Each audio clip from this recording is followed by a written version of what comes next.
This man sleeps on the sidewalk of one of the richest countries in the world. Tonight, he has nowhere to go.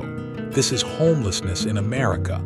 How does someone go from having a home to sleeping right here?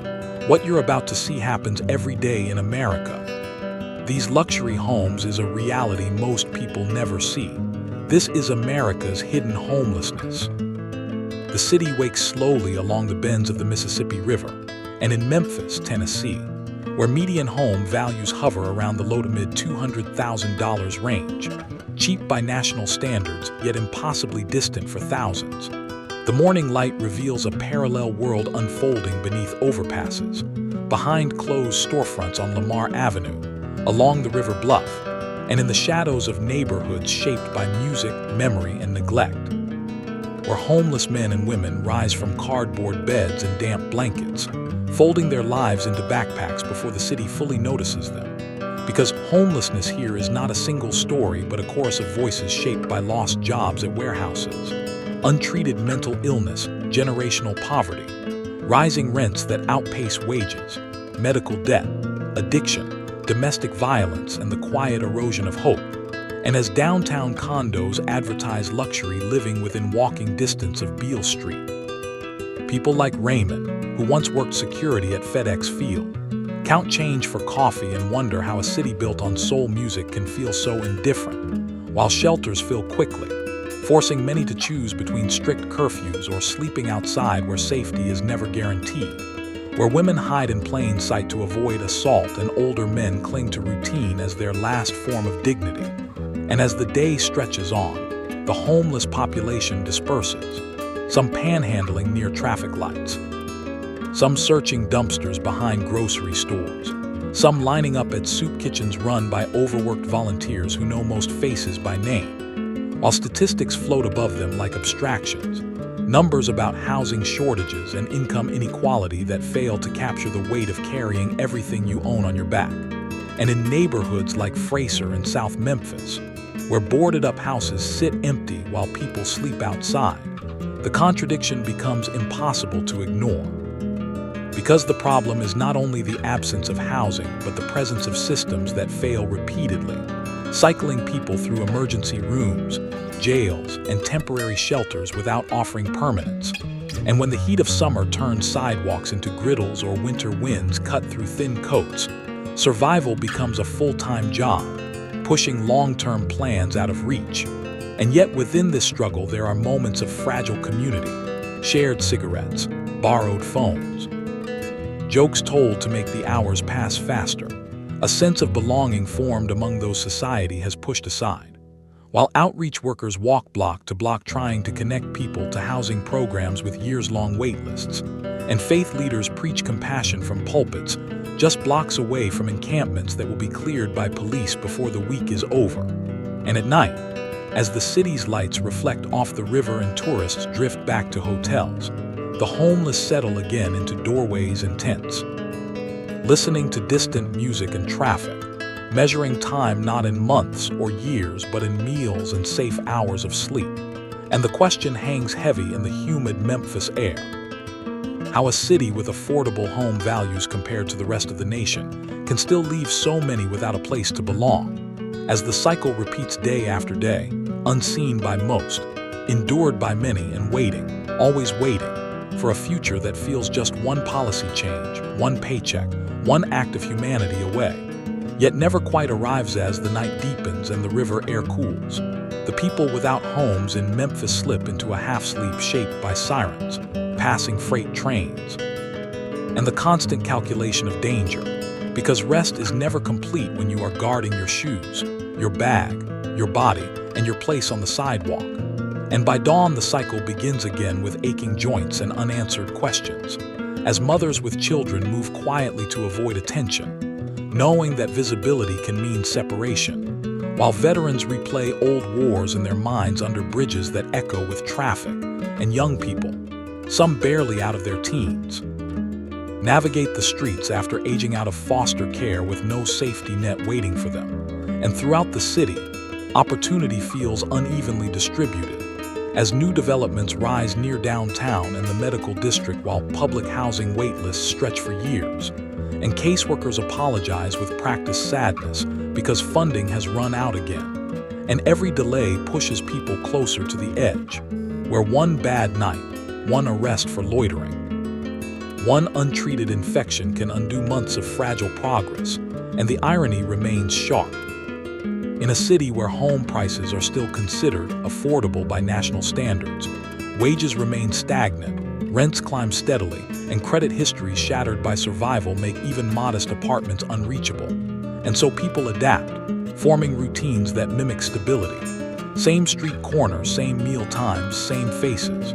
Because predictability is the closest thing to peace.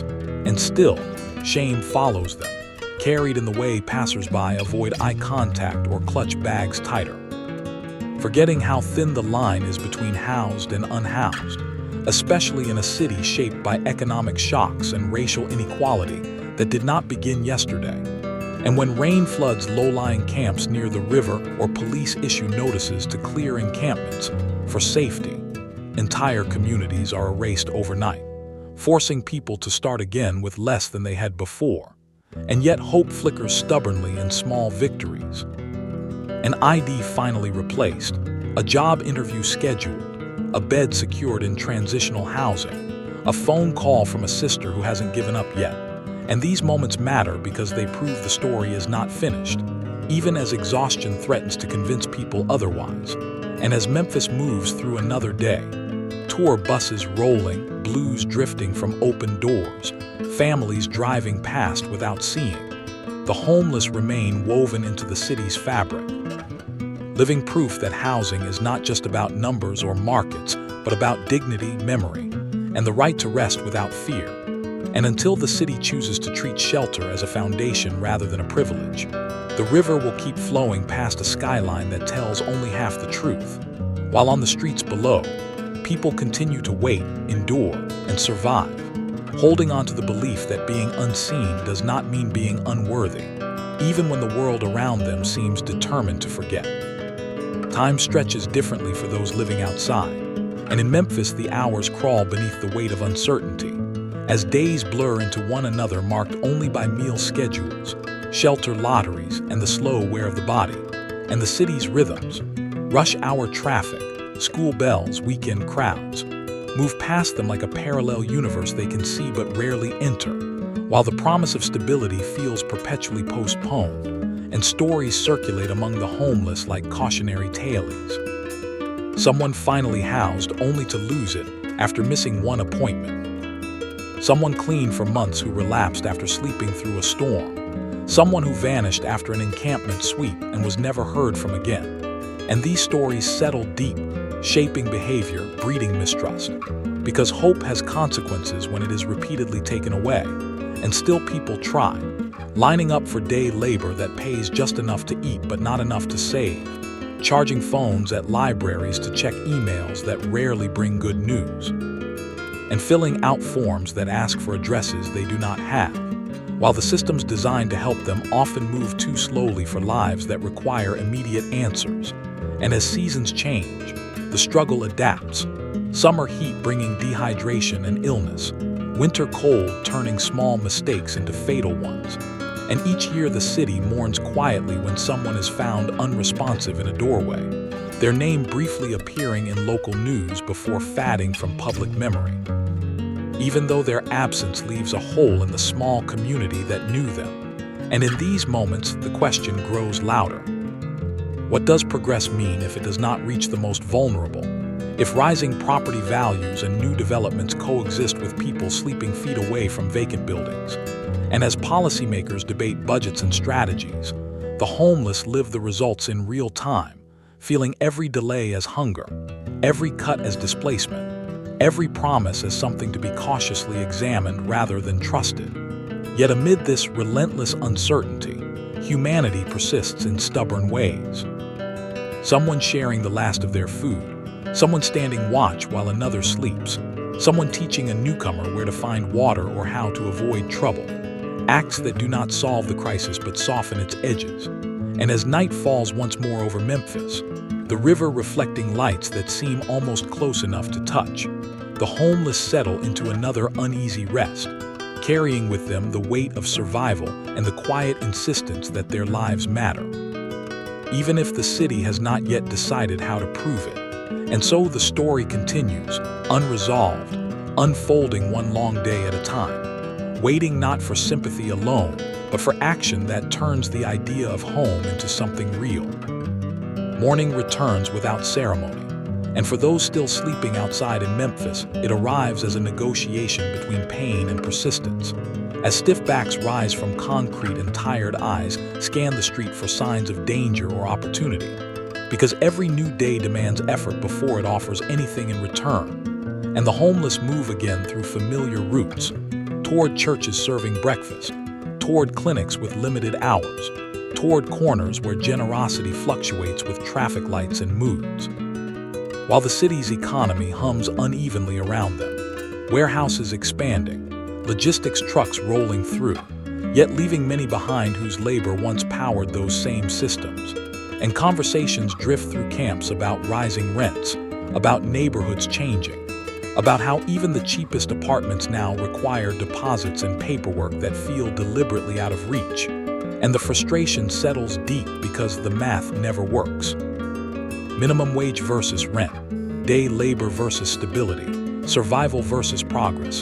And in this imbalance, people age faster, illnesses linger longer, and trust erodes further. And still the city tells itself stories of growth and revival while entire lives remain paused in limbo, waiting for housing placements that move at the pace of policy rather than need. And when outreach teams arrive with clipboards and good intentions, reactions are mixed, gratitude tangled with suspicion. Because help has come before and disappeared just as quickly, leaving disappointment heavier than before. And the psychological toll becomes as real as the physical one, shaping how people speak, how they dream, how far into the future they allow themselves to imagine. And for many, the future shrinks to the next safe place to sleep, the next meal, the next moment without harassment or fear. And as afternoon heat settles over sidewalks and alleyways, bodies slow and patience thins, conflicts flare and fade. Reminders that constant stress sharpens every emotion. And yet even then, compassion surfaces unexpectedly. A stranger offering water, a volunteer listening without judgment, a small kindness breaking through the routine hardness of the streets. And these moments linger longer than insults or indifference because they affirm something essential that homelessness tries to strip away. And as dusk approaches again, people prepare for night with practiced efficiency, choosing locations based on light, noise, and memory of what happened there before, knowing that darkness changes everything. And while the city's music drifts through open doors and cars glide past unaware, the homeless settle once more into watchful stillness, holding onto endurance as both shield and burden. And the question persists, unanswered and unavoidable, echoing through another completed day. How long can a city ask people to survive without ever truly inviting them back inside?